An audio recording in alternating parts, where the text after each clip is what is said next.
अस्सलाम वालेकुम dear students of class ninth.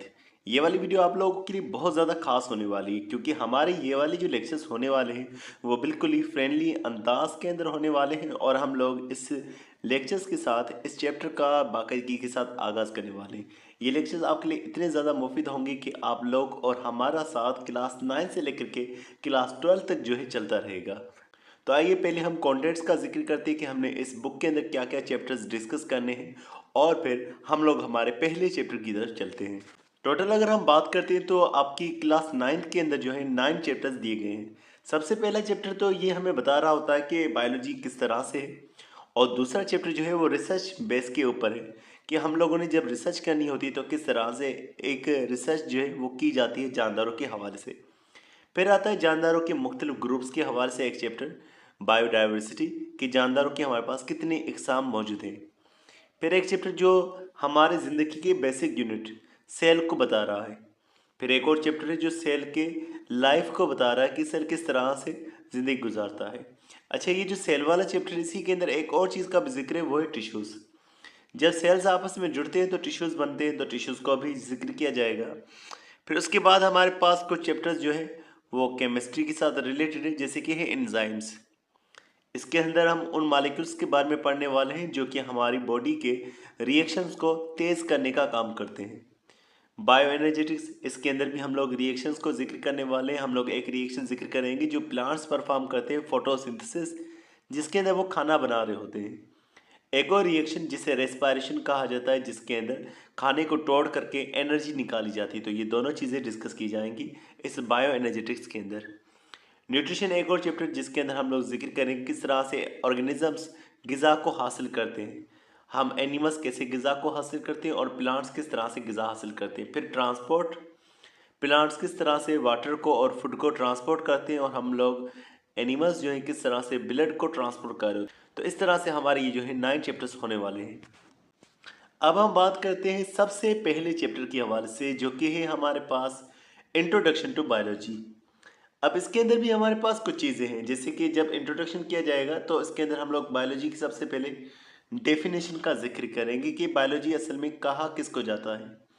फिर बायोलॉजी की मुख्तलिफ डिविजन्स जिक्र की जाएंगी कि बायोलॉजी के अंदर जो जानदार हैं वो अलग अलग तरह के, तो उनके लिए अलग अलग ब्रांच होनी चाहिए। प्लांट्स के लिए अलग ब्रांच, एनिमल्स के लिए अलग ब्रांच और छोटे जरासीमों के लिए अलग ब्रांच, तो वो चीज़ें भी जिक्र करेंगी।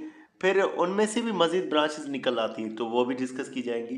बायोलॉजी का मुख्तलिफ साइंस की फील्ड्स के साथ ताल्लुक़, कुरान हमें क्या कह रहा होता है जानदारों के हवाले से, लेवल्स ऑफ ऑर्गेनाइजेशन, जानदार किस तरतीब के साथ बने हुए, सेल्स, टिश्यूज, फिर ऑर्गन्स, ये सारी चीज़ें जिक्र होने वाली हैं। सबसे पहला टॉपिक हमारे पास डेफिनेशन ऑफ द बायोलॉजी। अब हम लोग बुक की लाइंस को भी साथ साथ स्टडी करते रहते हैं ताकि उनकी ट्रांसलेशन के साथ में भी आपको जो है मतलब जो है मालूम होता जाए। बायोलॉजी की अगर हम बात करेंगे तो लिखा हुआ है biology the branch of natural sciences. पहली बात तो ये हमारी नेचुरल साइंसेस की ब्रांच होती है। साइंस तो हम मुस्ताले को कहते हैं कि हम लोग जब एक्सपेरिमेंट और ऑब्जर्वेशन से कोई चीज़ हासिल करते हैं, मतलब कि कोई चीज़ ऐसी नहीं होगी जो कि फजूल होगी, जो ख्याली होगी, नहीं, इसके पीछे हमारा एक्सपेरिमेंट होगा, ऑब्जर्वेशन होगी। और ये नेचुरल साइंस की ब्रांच है। नेचुरल साइंस के अंदर केमिस्ट्री भी आती है, फिजिक्स भी आती है, तो बायोलॉजी भी नेचुरल साइंस का एक हिस्सा होती है। और इसके अंदर हम लोग किसका स्टडी करते हैं, which deals with the study of living things. Living things, living beings, जो जिंदा चीज़ें हैं, जिंदा ऑर्गेनिजम्स हैं, हम उनके बारे में बायोलॉजी के अंदर डिस्कस करने वाले हैं। मज़ीद इसके जब हम जानदारों का डिस्कस करेंगे तो हमें क्या मालूम पड़ेगा, इट प्रोवाइड्स द नॉलेज, ये हमें जानकारी देती है अबाउट लिविंग ऑर्गेनिजम्स, जानदारों के हवाले से, विच differ from each other in shape, size and composition, जो एक दूसरे से डिफर करते हैं, जो एक दूसरे से मुख्तलिफ होती हैं, शक्लों में भी मुख्तलिफ होते हैं, साइज में भी मुख्तलिफ होते हैं और अपनी बनावट के एतबार से भी मुख्तलिफ होते हैं। जैसे कि हमारी बॉडी है वो कुछ और मालिक्यूल्स की बनी होगी और हो सकता है वो मालिक्यूल्स प्लांट्स में मौजूद ना हो, तो हमारी कंपोजिशन और प्लांट की कंपोजिशन में फ़र्क है, साइज़ में भी फ़र्क हो सकता है और शक्ल के अंदर भी फ़र्क हो सकता है। अगर हम देखते हैं हमारी शक्ल और बंदरों की शक्ल, उसमें भी हमें काफ़ी ज़्यादा फ़र्क देखने को मिल सकता है। तो जानदारों के हवाले से हमें मालूमात पड़ती है, वो जानदार जो एक दूसरे से साइज़, शक्ल और बनावट के एतबार से अलग अलग होती है। मतलब कि तमाम जानदार उनके हवाले से हमें नॉलेज ये बायोलॉजी दे रही होती है। मजीद इसके बारे में जिक्र करें तो लिखा हुआ है the word biology comes from Greek language. ये जो हम बायोलॉजी का लफ्ज़ इस्तेमाल करें ये हमारी उर्दू ज़बान का नहीं है, ये इंग्लिश ज़बान का भी नहीं है, बल्कि ये एक और कदीम ज़बान ग्रीक ज़बान का वर्ड है। एक कंट्री हुआ करता था जिसे ग्रीस कहा जाता था, यानी कि आम ज़बान में हम उसे कहें यूनान, और यूनान के लोगों को कहा जाता था ग्रीक। तो ग्रीक लोगों की ज़बान से आया हुआ ये वर्ड है बायोलॉजी। अब इसमें दो लफ्ज़ है, एक ये बायो है और दूसरा ये लॉगी है।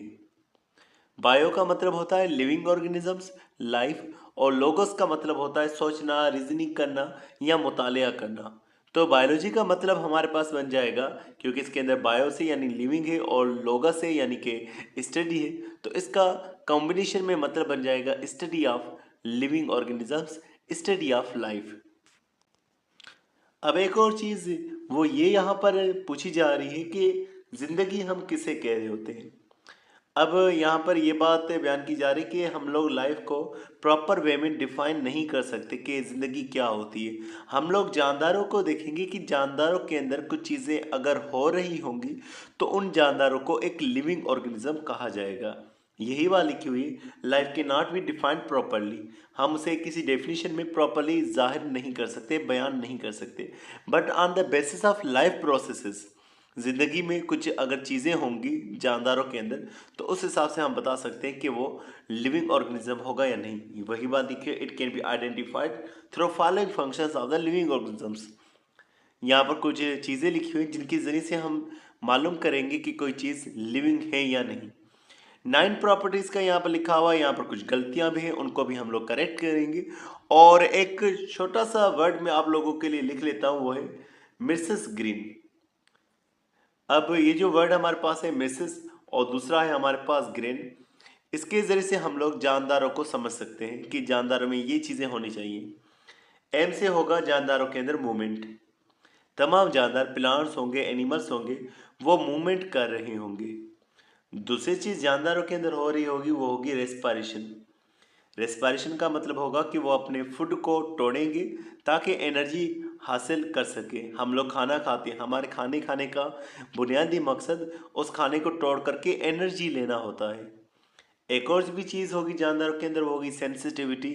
सेंसिटिविटी का मतलब है चीज़ों को महसूस करना, तो जानदार मुख्तलिफ चीज़ों को महसूस कर पाएंगे। प्लांट्स जो होते हैं वो भी रोशनी को महसूस करते हैं, तो जानदारों में मुख्तलिफ चीज़ों को महसूस करना होगा, फिर उसके खिलाफ वो रेस्पॉन्स करेंगे। एक और चीज़ होगी जो कि होगी ग्रोथ। जी से ग्रोथ उसके अंदर हमें देखने को मिलेगी, जानदार अपने आप को बढ़ाएगा।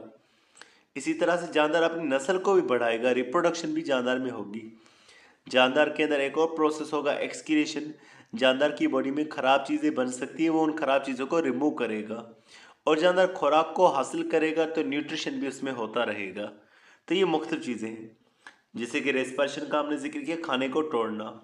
मूवमेंट का हमने जिक्र किया कि वो अपनी जगह बदल भी सकता है या अपने बॉडी पार्ट्स को वो मूव भी कर सकता है। ग्रोथ भी उसके अंदर हो रही होगी, उसके अंदर नस्ल भी बढ़ रही होगी, रिप्रोडक्शन भी।